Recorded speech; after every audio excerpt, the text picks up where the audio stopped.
Hello विद्यार्थी मित्रों, આપણે લાસ્ટ લેક્ચરની અંદર શાના વિશે અભ્યાસ કર્યો હતો? તો આપણે બેસિડિયોમાઇસિટ અને જે આસ્કોમાઇસિટ્સ છે તેના વિશે અભ્યાસ કર્યો હતો. પણ હવે આપણે એક નવી ફૂગ વિશે અભ્યાસ કરશું જેનું નામ છે ડ્યુટેરિયોમાઇસિટ્સ. તમને અહીંયા જે ફિગર આપેલી છે મેં ડ્યુટેરિયોમાઇસિટ્સની, જે આ ફિગર છે એનું સ્ટ્રક્ચર છે આ પ્રકારનું હોય છે. એટલે હમણાં તમને ખબર પડી જશે કે હું જે શું કહેવા માંગુ છું.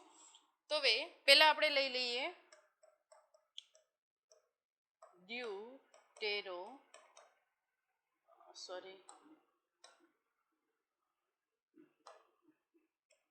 માઇસિટ્સ. ઓકે, તો ડ્યુટેરિયોમાઇસિટ્સને કેમ અપૂર્ણ ફૂગ કહેવાય છે, ઇમ્પરફેક્ટ કેમ કહેવાય છે? આ ફૂગને શું કહેવાય છે? ઇમ્પરફેક્ટ ફૂગ, ફંજાઈ, એટલે કે અપૂર્ણ ફૂગ કહેવાય છે. ઓકે, તો હવે ત્યારબાદ આપણે જોઈએ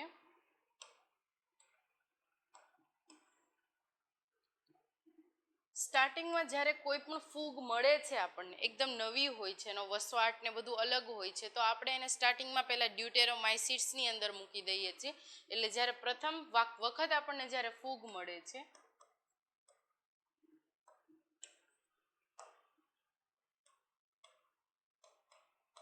મળતી ફૂગને આપણે ક્યાં મૂકીએ છીએ? ડ્યુટેરોમાઇસિટ્સમાં. હવે અમુક ટાઈમ પછી, એટલે કે થોડોક અભ્યાસ કરીએ છીએ અને એના પછી આપણને ખબર પડે છે કે આ ફૂગ છે લિંગી પ્રજનન ધરાવે છે અને બીજાણુ આ પ્રકારના છે. એટલે કે અમુક સમય બાદ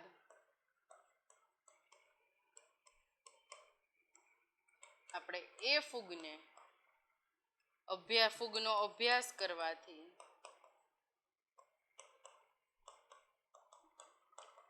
ખબર પડે કે આ લિંગી પ્રજનન ધરાવે છે.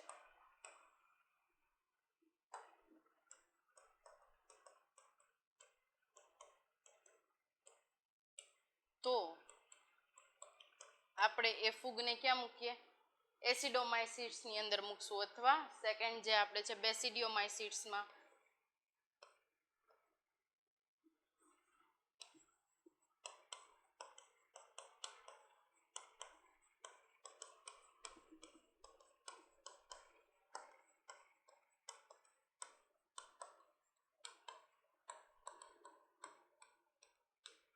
ઓકે, ત્યારે આપણે એને આ બેની અંદર મૂકશું. હવે જે અહીંયા બીજાણુ જોવા મળે છે, કણી બીજાણુ હોય છે, ખાસ યાદ રાખજો. શું જોવા મળશે? કણી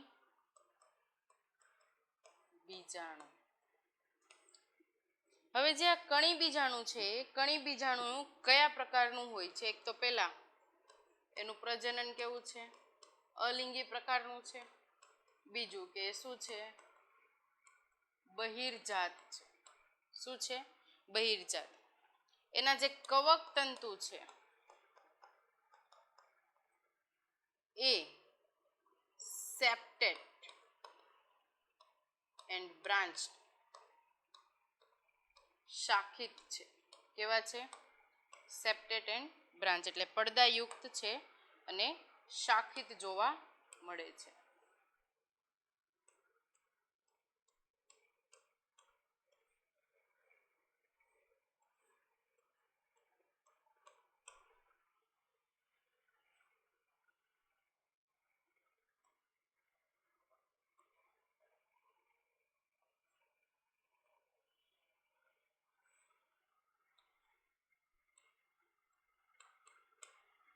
આવી રીતે આખું બ્રાન્ચની અંદર એ ફેલાયેલું છે. કવક તંતુ જે છે કેવા છે? પડદાયુક્ત અને શાખિત જોવા મળે છે. ખાસ યાદ રાખજો, આ એક લિંગી પ્રજનન ધરાવતું નથી.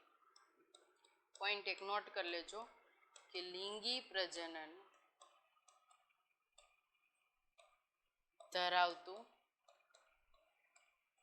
નથી. તો હવે જો હું આની ફિગર ડ્રો કરું,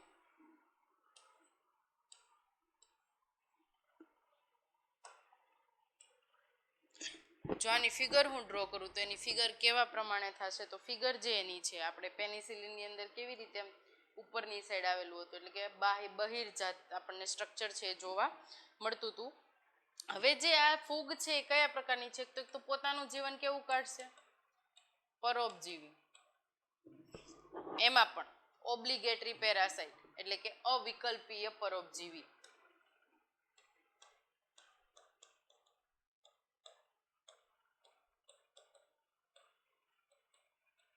ઓબ્લિગેટરી પેરાસાઇટ આને શું કહેવાય,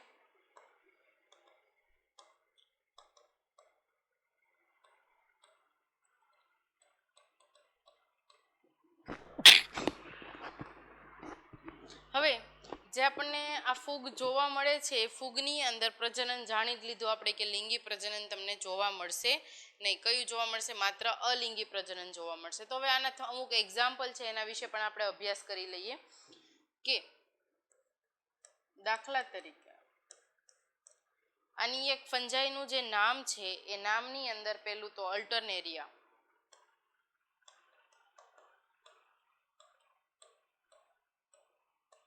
ટ્રાઇકોડર્મા, ઓલ્ટરનેરિયા, ટ્રાઇકોડર્મા, ત્યારબાદ આવશે કોલિકોટ્રાઇકમ,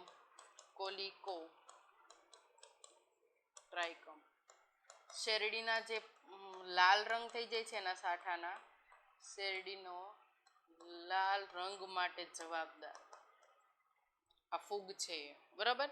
ઓલ્ટિનેરિયા, ટ્રાઇકોડર્મા. હવે આપણે એક ફૂગની વાત કરીએ જેનું નામ છે હેમિન્થોસ્પોરિયમ ઓરિઝાની વાત કરીએ તો આ જે હેમિન્થોસ્પોરિયમ ઓરિઝા છે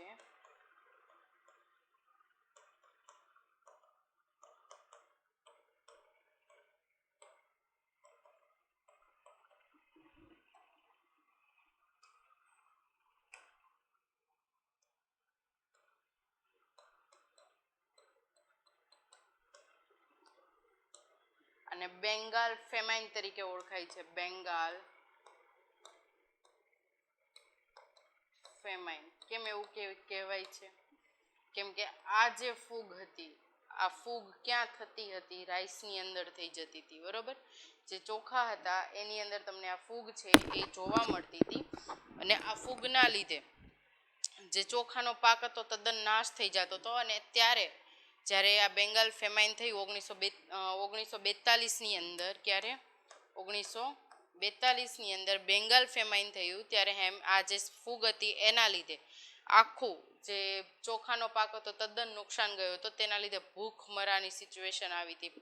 ફેમાઇન એટલે સ્ટ્રેસફુલ કન્ડિશન ઊભી થઈ જવી, તો અહીંયા બેંગાલ ફેમાઇન તમે એને કહી શકો છો. પછી યુએસએ જાપાન ઉપર બાયો વેપન તરીકે આનો ઉપયોગ કર્યો હતો. કોના તરીકે, બાયો વેપન તરીકે, જૈવિક હથિયાર કહી શકો તમે એને. બાયો વેપન તરીકે આનો જાપાન ઉપર ઉપયોગ કરવામાં આવ્યો હતો. તો હવે ફરીથી એકવાર આપણે જોઈ લઈએ.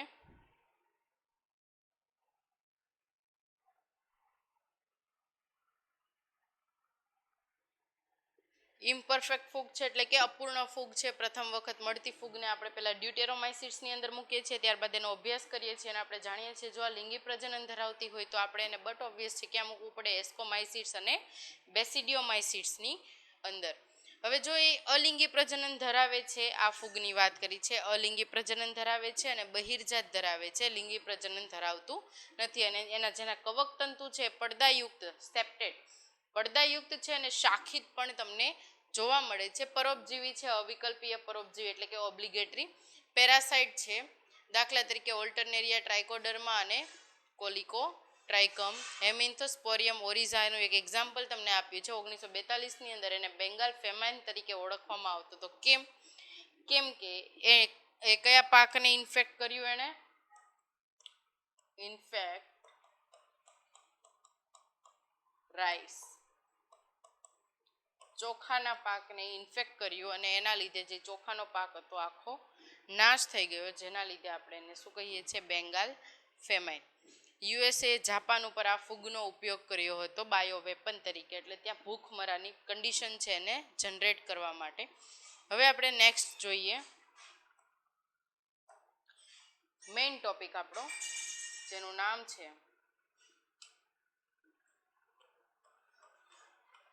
વાયરસ,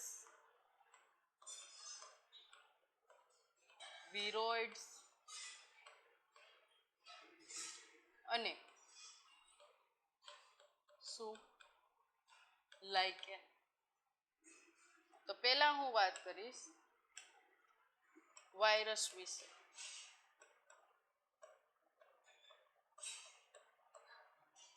તો શું છે વાયરસ? તો વીટેકરે આને કોઈ પણ પ્રકારની અંદર મૂક્યો નથી, કોઈ પણ સૃષ્ટિ આપી નથી. તો ખાસ એક યાદ રાખજો, વાયરસને વીટેકરે કોઈ પણ સૃષ્ટિ આપી નથી.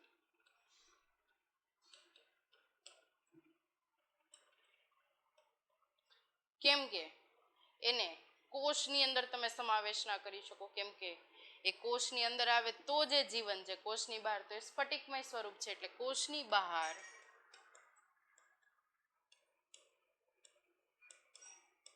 સ્ફટિકમય એટલે કે ક્રિસ્ટલાઇઝેશન, ક્રિસ્ટલ ફોર્મ અને નિષ્ક્રિય સ્વરૂપ છે. નિષ્ક્રિયનો મતલબ શું થાય? ઇનએક્ટિવ ફોર્મ, કઈ કામનું નથી, ઇનએક્ટિવ ફોર્મમાં છે. એટલા માટે આને કોઈ પણ સૃષ્ટિ આપવામાં આવી ન હતી, કેમ કે આને ખુદનો કઈ કોષ નથી, કોષ જોવા નથી મળતો. આપણે કેમ પ્રોટિસ્ટા લઈ લો, ફૂગ લઈ લો, તેના પોતાના ખુદના કોષ છે અને એ પોતાનું એક અલગ આખી એક એની મેથડથી ચાલે છે. એટલે પ્રકાશ સંશ્લેષણ કરશે, કાં શ્વસન કરશે, કાં ચયાપચય કરશે. આમાંથી તો અહીંયા કંઈ થતું જ નથી. એટલા માટે આને આપણે એક કોઈ પણ પ્રકારની સૃષ્ટિ છે આપી નથી. અહીંયા સુધી ક્લિયર? ત્યારબાદ જો હું વાત કરું તો આ જે કોષના ભાગની અંદર પ્રવેશે ને તો જ સક્રિય થાય. આપણે પહેલા શું કીધું? નિષ્ક્રિય છે, પણ ક્યારે? કોષની બહાર હશે ત્યારે. પણ યજમાન કોષમાં પ્રવેશે ત્યારે કેવો થઈ જાય? સક્રિય થાય. સક્રિય થાય એના લીધે એ પ્રોટીન બનાવવાનું ચાલુ કરે, પ્રોટીનનું સંશ્લેષણ કરવાનું ચાલુ કરે. એટલે કોષ દ્રવ્યોનો ઉપયોગ કરશે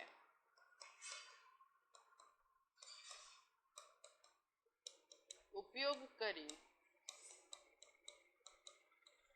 મલ્ટીપ્લાય થશે.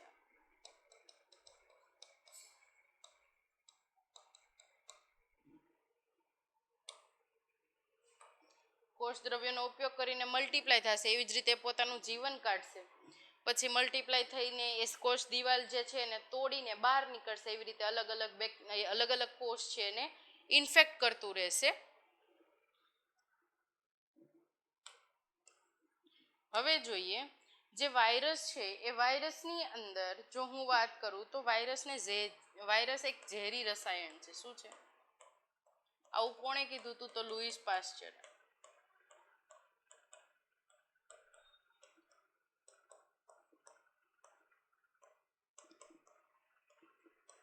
લુઈસ પાસ્ચરે કઈ પદ્ધતિ આપી છે? પાસ્ચરાઇઝેશન. જે મિલ્ક હોય છે આપણું પાસ્ચરાઇઝેશન થઈને જ આવે છે. ઓકે, તો લુઈસ પાસ્ચરે પાસ્ચરાઇઝેશન પદ્ધતિ આપી છે. એણે જ એવું કહ્યું કે જે વાયરસ છે ઝેરી પદાર્થ છે, ઝેરી રસાયણ છે, જે આપણા બોડીને નુકસાન પહોંચાડી શકે. ત્યારબાદ હવે એની હિસ્ટ્રી વિશે આપણે વાત કરીએ. તો પહેલા 1812 ની અંદર કયા સાયન્ટિસ્ટ હતા? બેન્ઝેરિક. શું બોટનિસ્ટ હતા.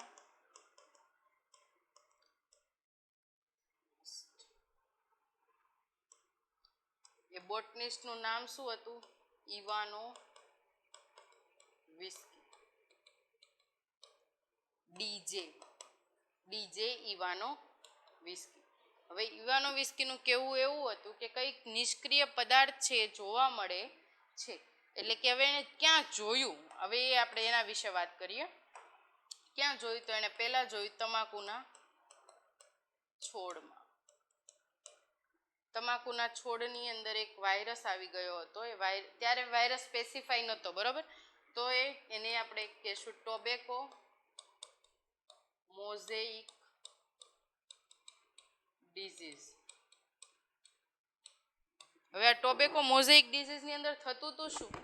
તો હવે જે આ ટોબેકો મોઝેઇક ડિઝીઝ છે એની અંદર જે પર્ણ હતા, તમાકુના જેટલા પણ પર્ણ હતા એ પર્ણની અંદર આમ અલગ અલગ ડિઝાઇન પડી જતી હતી. ગમે ત્યાંથી પર્ણ ચાલુ થઈ જાય ગ્રો થવાના.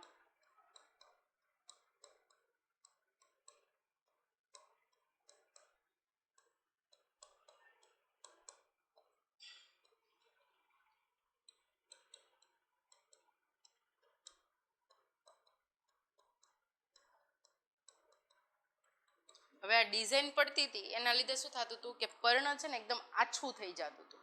આછું થઈને એમાં એક નાના નાના પોર જેવું સર્જાવાનું ચાલુ થઈ જતું હતું.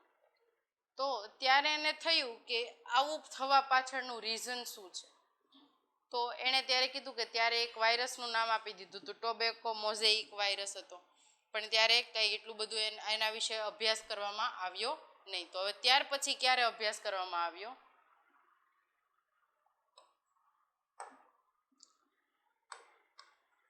સાયન્ટિસ્ટ 1892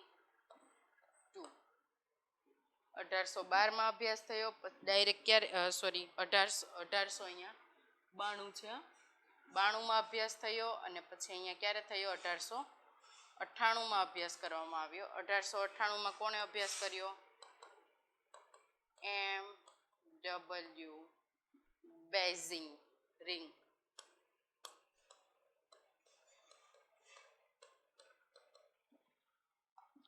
એણે કીધું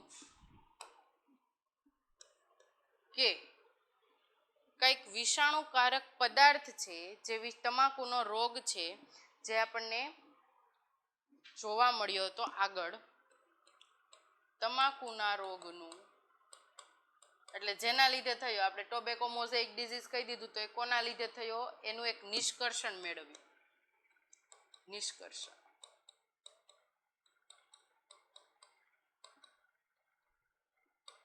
ઓકે, આ નિષ્કર્ષણનો એને શું કર્યું? અભ્યાસ કર્યો.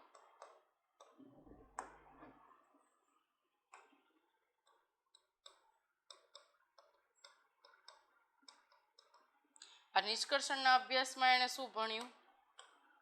એને જોયું કે કાંઈક એવો પદાર્થ છે જે જોવા મળે છે, જે ચેપકારક જીવંત રસાયણ છે. કેવું છે? ચેપકારક જીવંત રસાયણ એને જોવા મળ્યું. કોન્ટેન્જિયમ વાઇવમ ફ્લુઇડ. આને કીધું કોન્ટેન્જિયમ વાઇવમ ફ્લુઇડ. એક જીવંત રસાયણ છે. ઓકે, તો એણે ત્યારે એવું કીધું ચેપકારક છે, જીવંત રસાયણ છે. ત્યારબાદ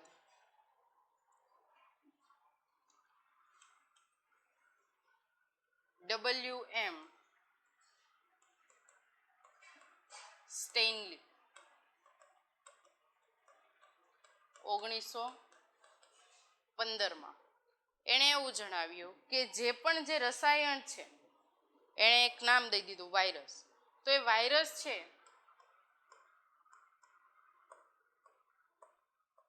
એ સ્ફટિકમય રચના ધરાવે છે. કેવી? સ્ફટિકમય રચના. વાયરસ કેવી રચના ધરાવે છે? સ્ફટિકમય રચના. અને કોષની બહાર એ કેવા હોય છે? નિષ્ક્રિય બતાવે છે, અને કોષની અંદર હોય છે એ સક્રિય બતાવે છે. એટલે એણે એક કેવો પોઈન્ટ કહી દીધો? કોષની બહાર નિષ્ક્રિય જોવા મળે છે, કોષની અંદર સક્રિય જોવા મળે છે.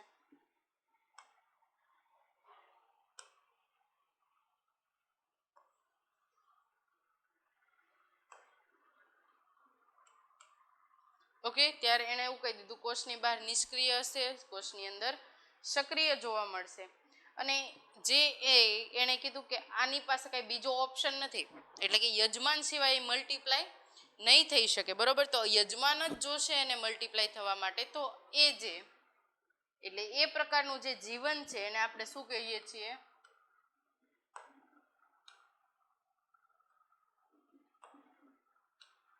ઓબ્લિગેટરી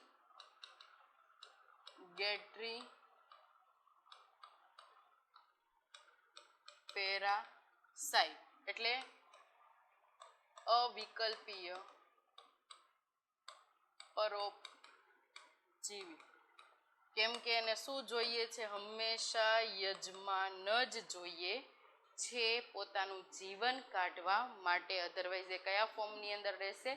નિષ્ક્રિય ફોર્મની અંદર જોવા મળશે. ત્યારબાદ આપણે એના અમુક લક્ષણો વિશે વાત કરીએ.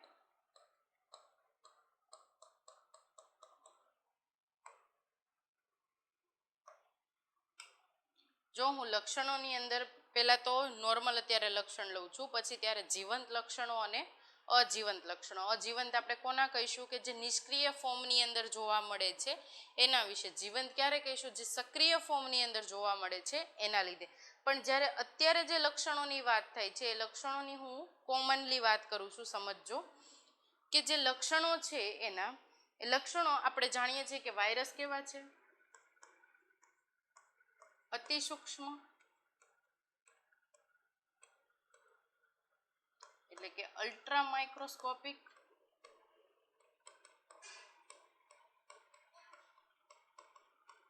વાયરસ કેવા છે? Ultra microscopic. એને યજમાન કોષની જરૂર પડશે.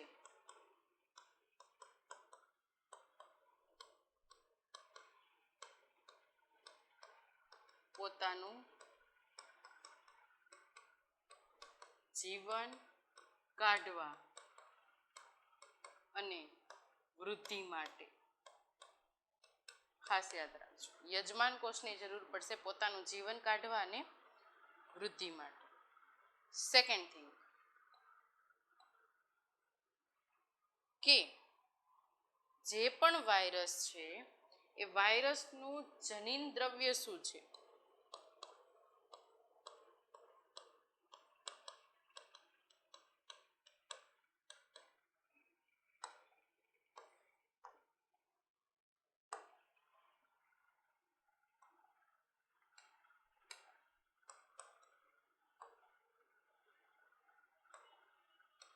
હવે એ વાયરસનું જનીન દ્રવ્ય બે છે. એક તો આરએનએ અને બીજું છે ડીએનએ. માઇન્ડમાં રાખજો, જો વાત થાય આરએનએ ની તો સિંગલ સ્ટ્રેન્ડ જોવા મળે છે અથવા ડબલ સ્ટ્રેન્ડ પણ જોવા મળે છે. સિંગલ સ્ટ્રેન્ડ એટલે એક શૃંખલા વાળું.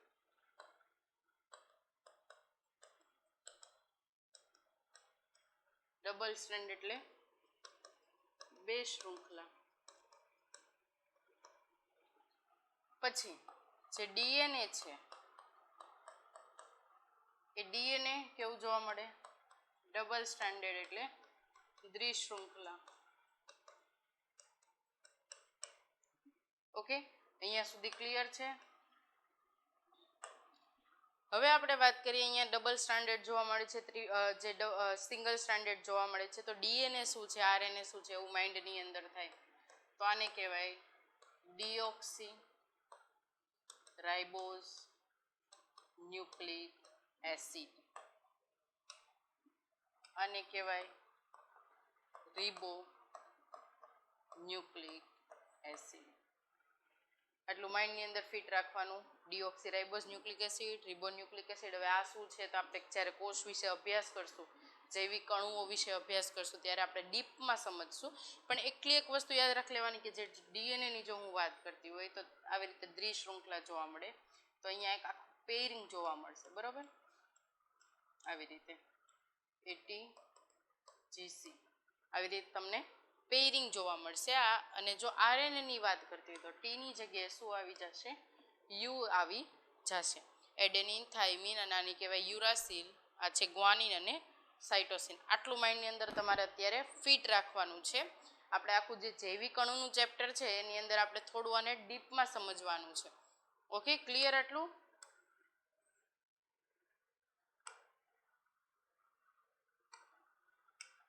હવે અહીંયા મેં વાત શેની કરી દીધી તમને? ડીઓક્સી રાઇબોઝની અને રાઇબો ન્યુક્લિક એસિડની. અહીંયા હવે આપણે જોઈએ કે જે એનું સ્ટ્રક્ચર છે એનું સ્ટ્રક્ચર કયા પ્રકારનું હોય છે.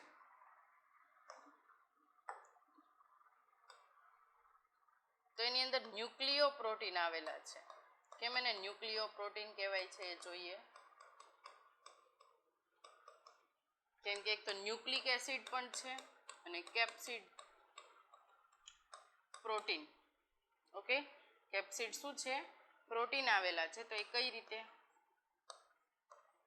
આ એનું સ્ટ્રક્ચર છે.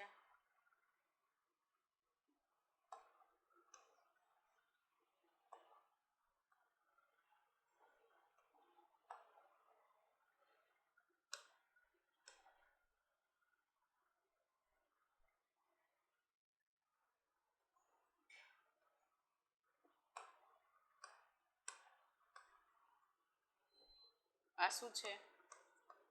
કેપ્સિડ. ડીએનએ પણ હોઈ શકે, આરએનએ પણ હોઈ શકે. સિંગલ સ્ટ્રેન્ડ છે એટલે આપણે આને શું કહેશું? આરએનએ છે કહેશું. ઓકે, આટલું સ્ટ્રક્ચર તમારે માઇન્ડની અંદર રાખવાનું છે. હવે આપણે એના જીવંત લક્ષણો જોઈએ.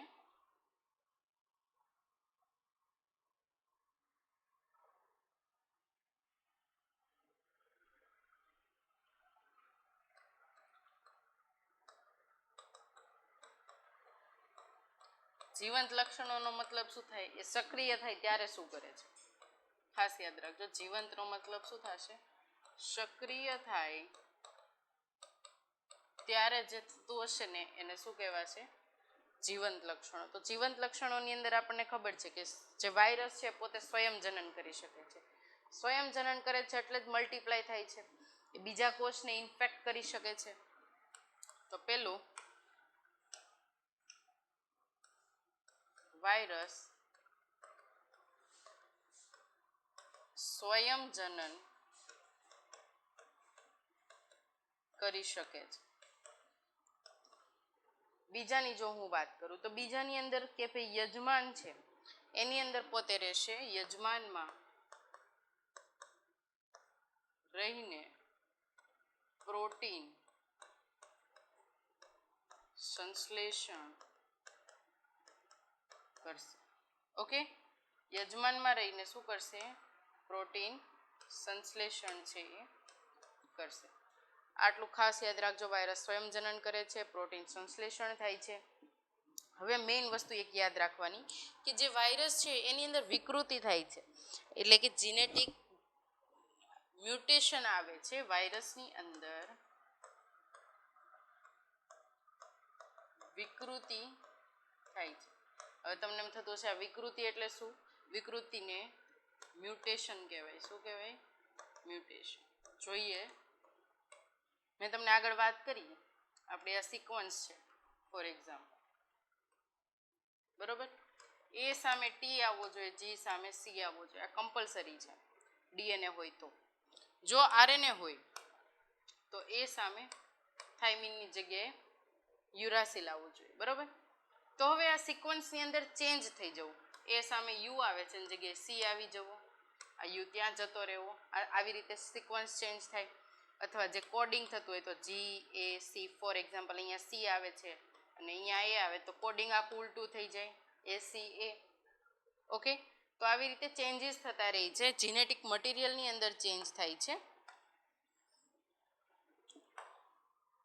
ત્યારબાદ વાયરસ વિકૃત થાય છે. હવે એના અજીવંત લક્ષણો વિશે વાત કરીએ. અજીવંત લક્ષણોમાં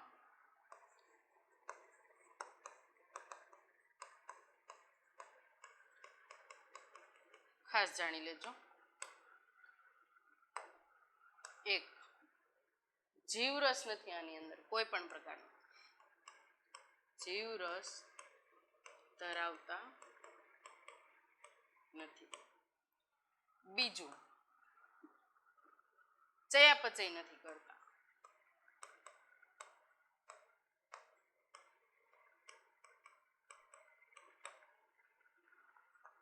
પ્રકાશ સંશ્લેષણ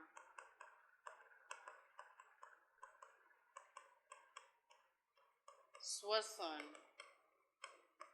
કરી શકતા નથી. ઓકે, પ્રકાશ સંશ્લેષણ નથી કરતા, શ્વસન નથી કરી શકતા. ખાસ હજી એક વસ્તુ યાદ રાખજો, આપણે એને ઇન વિટ્રો ગ્રો નથી કરી શકતા, એટલે કે કોઈ પણ સંવર્ધન માધ્યમમાં આપણે એને ઉગાડી નહીં શકીએ.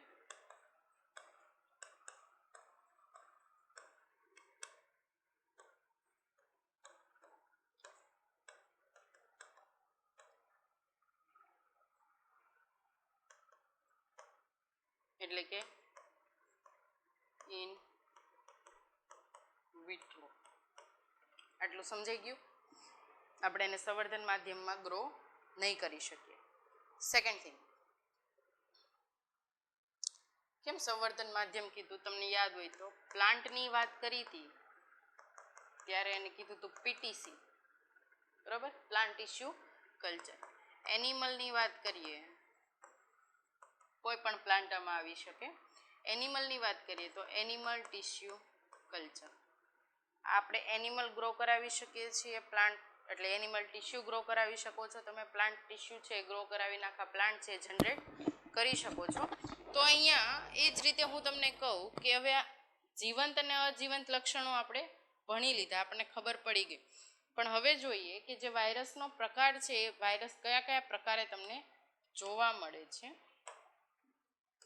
તો પોઈન્ટ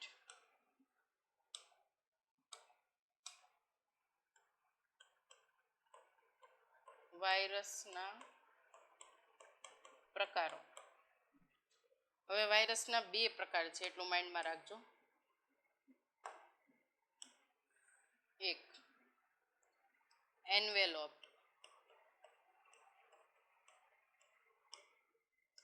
બીજું નોન એન્વેલોપ. હવે તમને એમ થતું હશે આ એન્વેલોપ શું છે અને નોન એન્વેલોપ શું છે, તો એના વિશે ભણીએ. એન્વેલોપનો મતલબ શું થાય આપણે જાણીએ છીએ.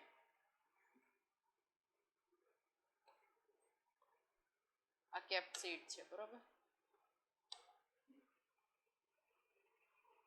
આ એનું બીજું લેયર. આવી રીતે આખા કેપ્સિડ છે ગોઠવાયેલા હશે. આ એની અંદર આરએનએ મટીરિયલ લીધું. હવે એન્વેલોપ્ડની એટલે એની ઉપર એક એન્વેલોપ હશે. ઓકે, નોન એન્વેલોપ એટલે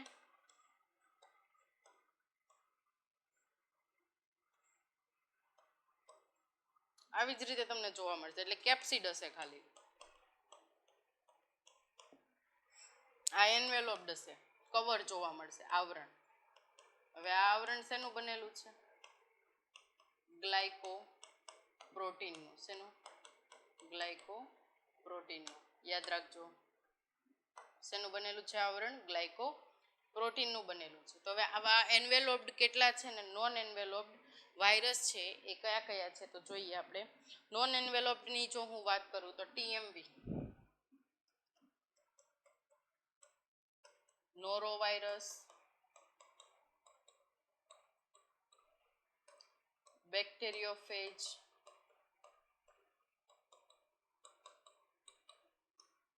પેર્વોવાયરસ.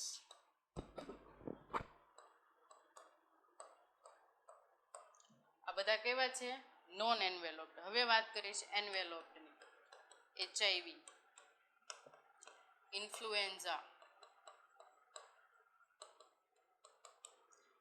રિસેન્ટલી જે આપણને જોવા મળે છે એમ ના કહી શકું, બહુ જ મળે છે, એ છે કોરોના. આ પણ એન્વેલોપ છે, એના લીધે જ આપણને મેડિસિન ને એવું નથી મળતું. એન્વેલોપ ઉપર આખું કવર કરીને જ બેસી ગયું છે. હવે આપણે જોઈએ, ખાસ યાદ રાખજો, એચઆઈવી, ઇન્ફ્લુએન્ઝા અને કોરોના.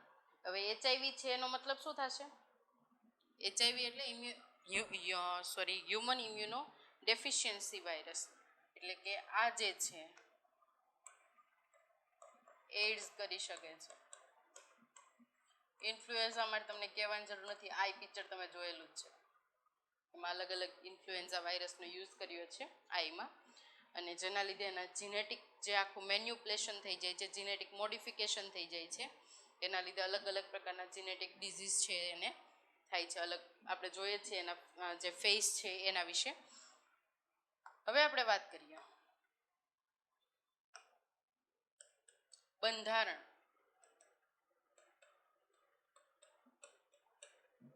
જો હું બંધારણની વાત કરું તો બંધારણની અંદર પહેલું તો આપણને ખબર છે એન્વેલોપ છે.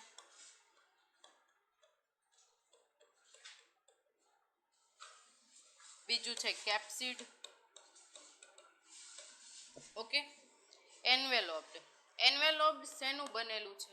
ખાસ યાદ રાખજો, ગ્લાયકો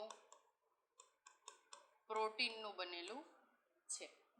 જે કેપ્સિડ છે એના દરેક પોઈન્ટને એટલે કે એક એકમને આપણે કહીએ તો કેપ્સોમિયર કહેવાય. શું કહેવાય?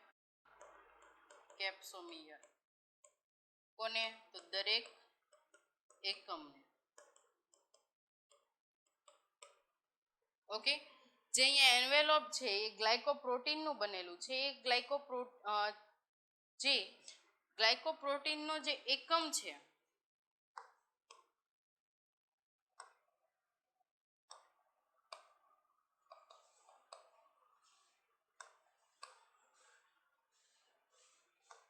જે આ એકમ છે એને શું કહેવાય?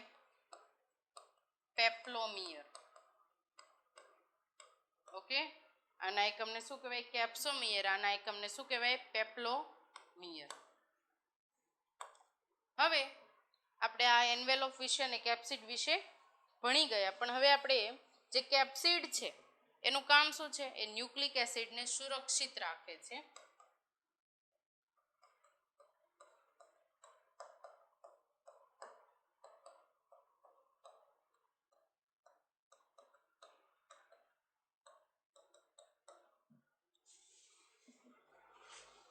હવે કેપ્સિડ આપણને અલગ અલગ પ્રકારે પણ જોવા મળે. એક તો છે એનો જે ભૌમિતિક આકાર છે બહુફલકીય પણ હોઈ શકે. હા, એવું કીધું છે, બહુફલકીય હોઈ શકે. અને એક લેયરની અંદર પણ હોઈ શકે, આ ખાસ યાદ રાખજો. ત્યારબાદ હવે આપણે જેનું જનીન દ્રવ્ય છે, જનીન દ્રવ્ય ડીએનએ અને આરએનએ બેઝડ છે એ જાણીએ છીએ આપણે, તો થોડુંક એના વિશે હવે ભણી લઈએ.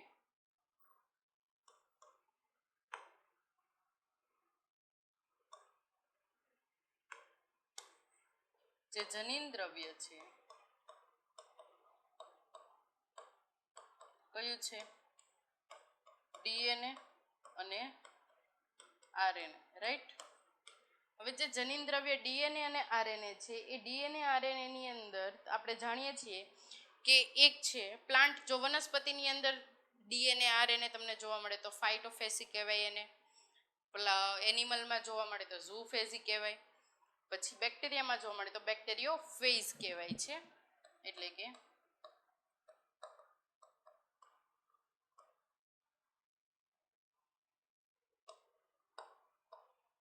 આપણે ફાઇટોફેઝ તમે કહી શકો, ફેઝિની, ઝૂફેઝિની. ઓકે, ત્યારબાદ છે બેક્ટેરિયોફેજ. આમાં આપણને SSRNA જોવા મળે છે મોસ્ટ. આની અંદર આપણે ડીએનએ, SSRNA, SSDNA,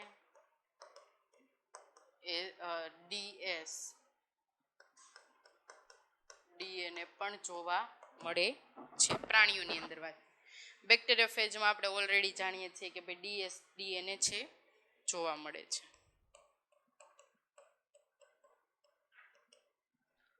ક્લિયર. અને SSRNA પણ ક્યારેક હોઈ શકે. હવે આટલું અભ્યાસ કર્યો. હવે આપણે એના થોડાક લક્ષણો જોઈએ કે વનસ્પતિની અંદર જો એ વાયરસ છે ઇન્ફેક્ટ કરે તો એ કેવા હોય છે, શું થાય છે, એની અંદર ચેન્જીસ શું જોવા મળે છે. તો લક્ષણોમાં હું લઈ લઉં. એક તો જે પર્ણ છે, પર્ણ વિનિમય, પર્ણ શુષ્કતા, પર્ણ વિનિમય થાય છે, પર્ણ શુષ્કતા જોવા મળે છે. ત્યારબાદ પર્ણ સંકુચતા, શિરા સ્પષ્ટતા,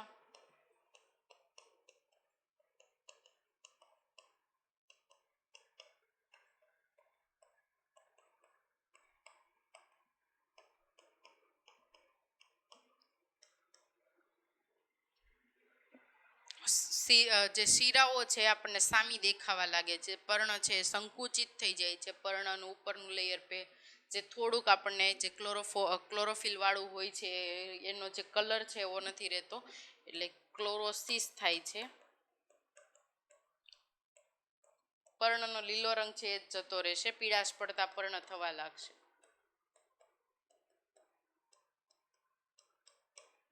ઓકે, આ હતા બધા એના લક્ષણો. હવે આપણે જે એના પ્રકાર છે એટલે કે જે વાયરસ છે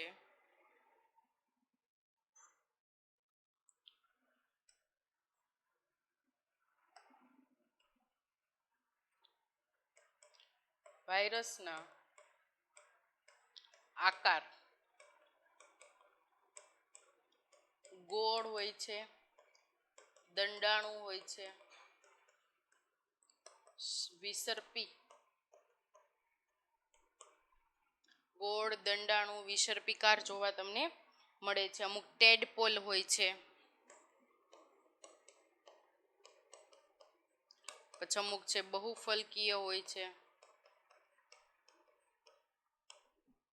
આ બધા એના વાયરસના પ્રકાર છે. આપણે ગોળ છે, અત્યારે આપણે ગોળમાં આપણે કોરોના અને HIV વાયરસને તમે મૂકી શકો છો. ટેડપોલ અને બહુફલકીય જે ટોબેકો મોઝેઇક હતો એ બહુફલકીય વાયરસ હતો. અહીંયા તમે ગોળની અંદર તમે કોરોનાને પણ મૂકી શકો. હવે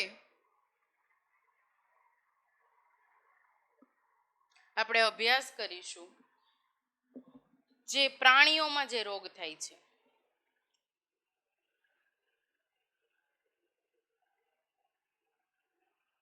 અહીંયા આપણે વનસ્પતિ વિશે વાત કરી, પ્રાણીમાં રોગ થાય એ એક છે ગાલ પચોડિયા,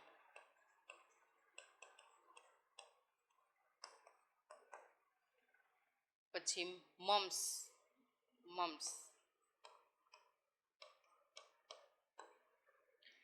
પછી તમે કહી શકો small POX, ઓરી અછબડા,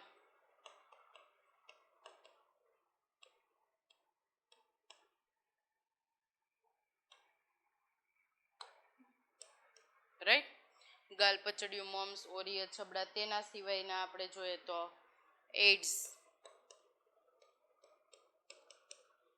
એક્વાઇડ, immuno deficiency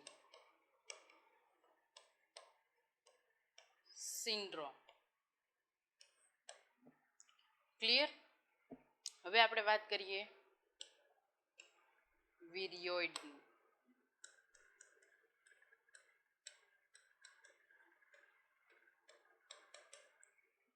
વિરિયોઇડની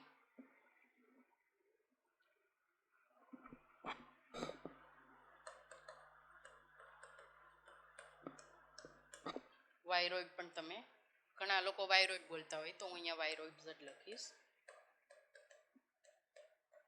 okay, તો હવે એક ખાસ એની ઉપર એક તો પેલા કેપ્સિડનું લેયર જ નથી હોતું. આવરણ કેવું હશે? ગેરહાજર. ઓકે. સેકન્ડ પોઈન્ટ, જે આપણે જોઈએ છીએ કે વાયરસ કરતાં ઘણા નાના જોવા મળે છે. વાયરસ કરતાં પણ નાના હોય છે, એટલે એની સાઈઝ કેટલી નાની હશે? બટાટામાં ગ્રંથિલ રોગ કરે છે. ગ્રંથિલ રોગ થાય એના પરિણામે જે બટાટા છે ત્રાકાકાર બની જાય છે. પેલા આવી રીતે બનશે, બે સાઈડથી ત્રાકાકાર બની જશે.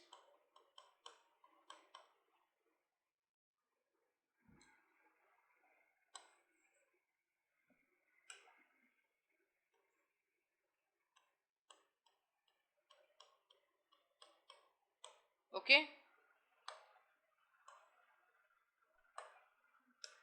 આ બટાટાની અંદર ગ્રંથિલ રોગ કરે છે અને એના લીધે ત્રાકાકાર બની જાય છે.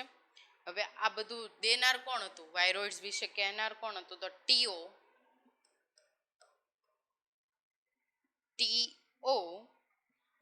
ડાઇનર. શું નામ હતું એનું? ટીઓ ડાઇનર, જેણે 1971માં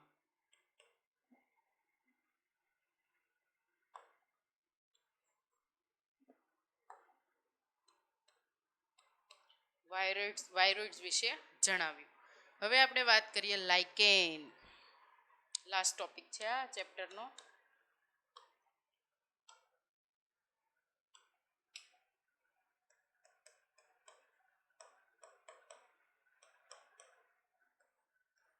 લાઇકેન એટલે શું?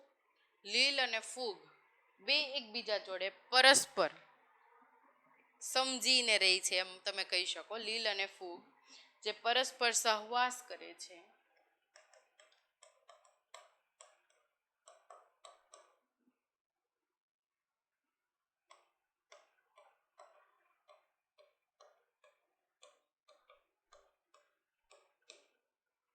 પોતાનું જીવન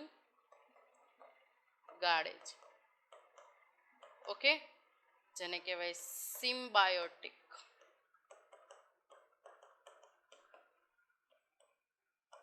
રિલેશનશિપ. જો હવે અહીંયા હું ફૂગના ઘટકોની વાત કરું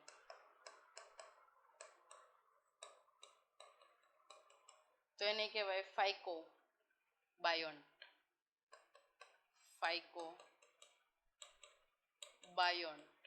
ઓકે, ફૂગના ઘટકો હોય તો. જો અહીંયા લીલના ઘટકો હોય તો એને ફાઇકોબાયોન્ટ કહેવાય. ફૂગના ઘટકોને માઇકોબાયોન્ટ કહેવાય. લખવા મિસ્ટેક થઈ ગઈ. જે લીલના ઘટકો છે એને ફાઇકો કહેવાશે, અને જે ફૂગના ઘટકો છે એને માઇકોબાયોન્ટ કહેવાય. ખાસ યાદ રાખજો. હવે આપણે વાત કરીએ કે જે લીલ અને ફૂગ છે એકબીજાને કેવી રીતે હેલ્પ કરે છે. તો લીલ એ ફૂગ માટે શું કરે છે? ખોરાક બનાવે છે. રાઈટ? કેમ કે લીલ કેવી છે? સ્વયંપોષી છે. ઓકે, જ્યારે ફૂગ શું કરશે? ફૂગ જે છે એને આધાર એટલે કે રહેઠાણ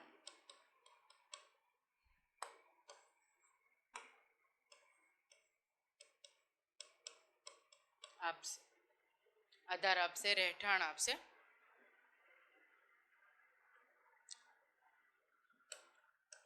જે લાઇકેન્સ છે એમાંથી અમુક એસિડ ઉદ્ભવે છે.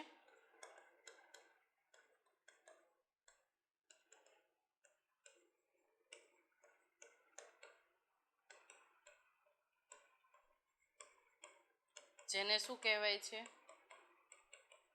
લાઇકેન એસિડ કહેવાય છે. શું કહેવાય છે? લાઇકેન એસિડ કહેવાય છે. ઓકે,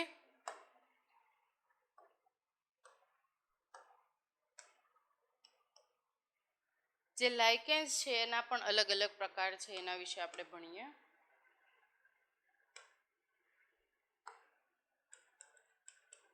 લાઇકેનના પ્રકારો. તો લાઇકેનના પ્રકારની અંદર પહેલા તો હું લઈશ કે પર્ણમય, પરપટાભ, પર્ણમય અને ક્ષુપિલ. કેટલા પ્રકાર છે? પર્ણટાભ, પત્રમય અને ક્ષુપિલ. પર્ણટાભની આપણે વાત કરીએ તો તમને આ ક્યાં જોવા મળશે? અમુક વાર તમને જોવા મળશે ભ્રુપુષ્ઠ લાઇકેન, એટલે કે જમીન પર જોવા મળશે લાઇકેન છે. ખડકોમાં જોવા મળશે.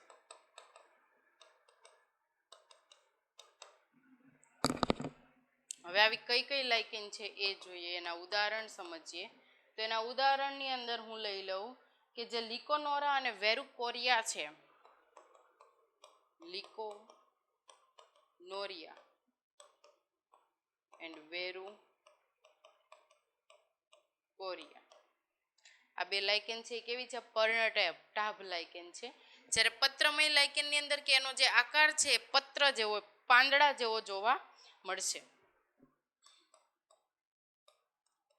પૃષ્ઠ વક્ષ બાજુએ ચપટા થઈ જાય, શંકુ આકાર જેવું થઈ જાય. તો આવી કઈ છે? પાર્મેટોલિયા.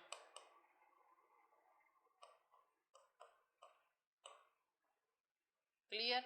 ક્ષુપિલ એટલે કે શુપ આકારનું હશે. જે લાઇકેન છે શુપ આકારનું જોવા મળશે. ઓકે, તો આવી કઈ છે? એક તો ઉસિન્યા. ઓકે, બીજી આપણે અહીંયા વાત કરીએ ક્લેડોનિયા, ઉસિન્યા અને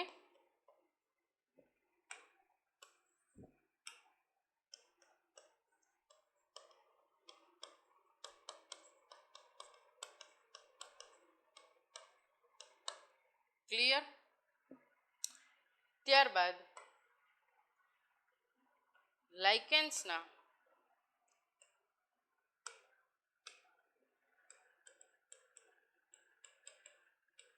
નિવાસ સ્થાનને આધારે એના પ્રકાર જોઈ લઈએ.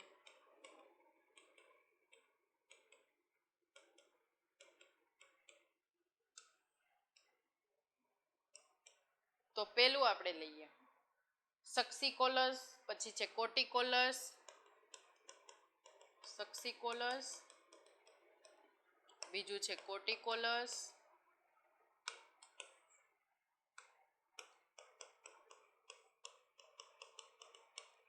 ત્રીજું છે કેરિકોલસ,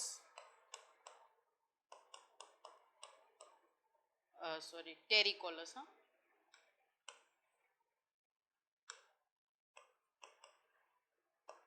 પછી છે લિગ્નિકોલસ.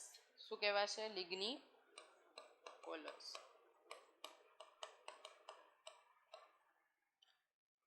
સક્સિકોલસ ખાસ યાદ રાખજો. એક છે જમીનમાં તમને જોવા મળશે, ઓકે, ખડકો ઉપર જોવા મળશે. એક છે અહીંયા જમીન પર અને ખડકો પર. આ જ્યારે તમને ક્યાં જોવા મળશે? વૃક્ષની છાલ પર. પછી જે ટેરિકોલસ છે તમને ક્યાં જોવા મળશે? જે આપણે જમીન પર વૃદ્ધિ પામશે. આ જમીન પર ખડકો પર, પણ ટેરિકોલસ છે ખાલી તમને જમીન પર જોવા મળશે. આ છે અશ્મિ અને જે દેહ હોય, સડતા હોય, એની ઉપર જોવા મળશે. હવે એના અલગ અલગ એક્ઝામ્પલ છે. સક્સિકોલસની અંદર જો હું વાત કરું તો એની અંદર આવશે ડર્મેટોકેપ્રોન. શું આવશે? ડર્મેટોકેપ્રોન. પછી અહીંયા આપણે આગળ શું ભણ્યા? ઉસ્નિયા. અહીંયા ક્લેડોકોનિયા. જમીન ઉપર તમને જોવા મળે છે. લિગ્નિકોલસની જો વાત કરીએ તો લિગ્નિકોલસની અંદર આવશે સાયફેલિસ. સાયફેલિસ યાદ રાખજો. અહીંયા આપણું ચેપ્ટર છે એ કમ્પ્લીટ થઈ જાય છે. હવે નેક્સ્ટ ચેપ્ટર આપણે વનસ્પતિ સૃષ્ટિ ચાલુ કરશું, એટલે કે પ્લાન્ટ કિંગડમ. પણ એની પહેલા આપણે આની ફિગર જોઈ લઈએ એક વાર.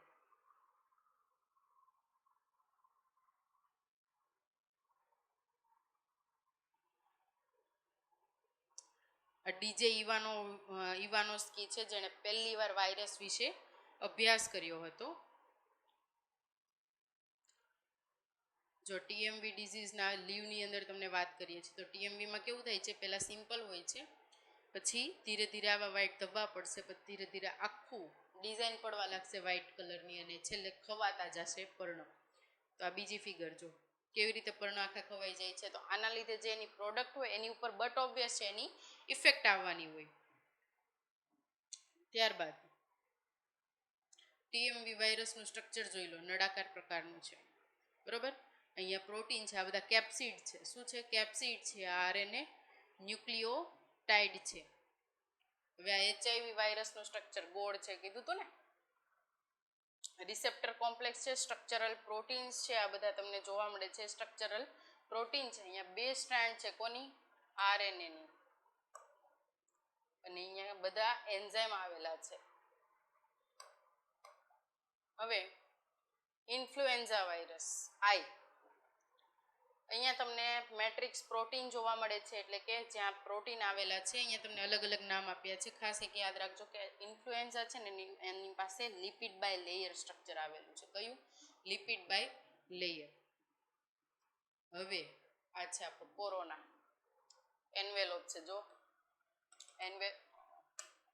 એન્વેલોપ છે, આરએનએ અને એન પ્રોટીન છે, હેમાગ્લુટિનિન એસ્ટરેસ ડાયમર છે, ડાયમર ફોર્મેશન થયેલું છે, અને એન્વેલોપ પણ આવેલું છે. આ કોરોનાનું સ્ટ્રક્ચર છે.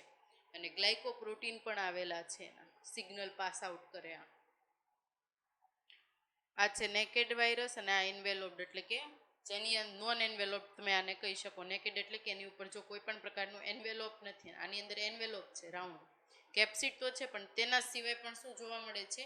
એન્વેલોપ છે એ જોવા મળશે. હવે વાયરસના ટાઈપ વિશે આપણે ભણી લઈએ. વાયરસના ટાઈપમાં જો એક છે હેલિકલ, દંડાણુવાળો. પોલીહેડ્રલ આપણે બહુફલકીય કહીએ છીએ. સ્પેરિકલ, રાઉન્ડની અંદર છે. આ છે કોમ્પ્લેક્સ, જે બેક્ટેરિયોફાયસ છે. હેલિકલની અંદર કયું એક્ઝામ્પલ આવશે? ટીએમવી. પોલીહેડ્રલની અંદર બહુફલકીય હોય તો એડિનોવાયરસ. આના કોઈ પણ ખૂણા છે નિશ્ચિત હોતા નથી. જે સ્ફેરિકલ છે એમાં આપણે લઈશું ઇન્ફ્લુએન્ઝા, લઈ શકો તમે. એચઆઈવી પણ તમે લઈ શકો. અને જે કોમ્પ્લેક્સ છે એટલે કે સ્ટ્રક્ચર ટેલ વાળું સ્ટ્રક્ચર તમને જોવા મળે છે, કયો છે? બેક્ટેરિયોફાજ. હવે લાઇકેન્સની વાત કરીએ. જો આ લાકડા ઉપર આ લાકડા ઉપર ઉગી નીકળી છે આ લાઇકેન્સ. આની અંદર ફૂગ અને લીલ આ બંને આવેલી છે. એવી જ રીતે જો આ બીજી ફૂગ અને લીલનું આ કોમ્બિનેશન છે, સિમ્બાયોટિક રિલેશનશિપ છે. અહીંયા ફૂગ પણ જોવા મળશે અને તમને લીલ છે એ પણ જોવા મળશે. તો હવે નેક્સ્ટ લેક્ચરની અંદર આપણે શાના વિશે અભ્યાસ કરશું? નેક્સ્ટ લેક્ચરની અંદર વનસ્પતિ સૃષ્ટિ વિશે આપણે અભ્યાસ કરવાનો છે.